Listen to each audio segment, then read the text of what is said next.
السلام عليكم ورحمة الله وبركاته. أعوذ بالله من الشيطان الرجيم. بسم الله الرحمن الرحيم.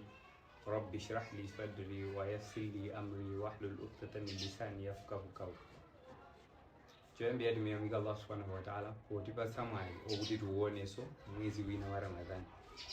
Kuonjezera apo timuyamike popeza kuti sikuti tangouona mwezi wa Ramadhani koma watipasa kuthekera kokuti tisale nawo mwezi uno wa Ramadhani.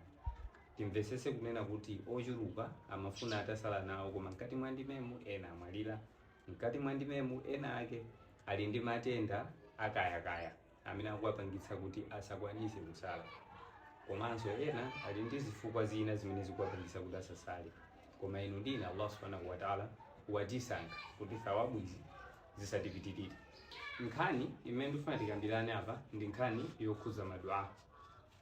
Nthawi zambiri anthu timampempha Allah subhanahu wa ta'ala ndikumaona ngati Allah sakutiyankha chifukwa chokuti zimene tikupemphazo sakutipatsa. Koma timvesese kuti zikunenedwa kuti Allah subhanahu wa ta'ala amayankha madua mu njira zitatu.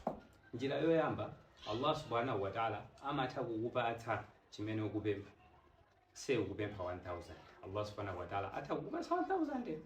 Njira yachiwiri zikunenedwa kuti Allah atha osakupatsa chimene ukupemphacho komano kukuchotsera vuto limene ndi lalikulu kuposa chimene ukupempha.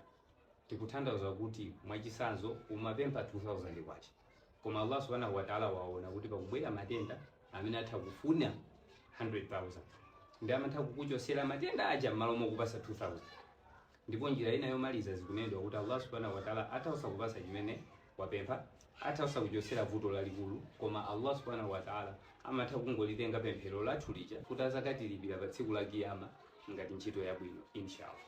So timvesese kuti zikamaoneka ngati tikupanga madua akuoneka kuti sakulandiridwa, sikuti Allah sakutiona, madua awo akulandiridwa mu imodzi mwa njira zitatu zimene ndakuwuzanisa.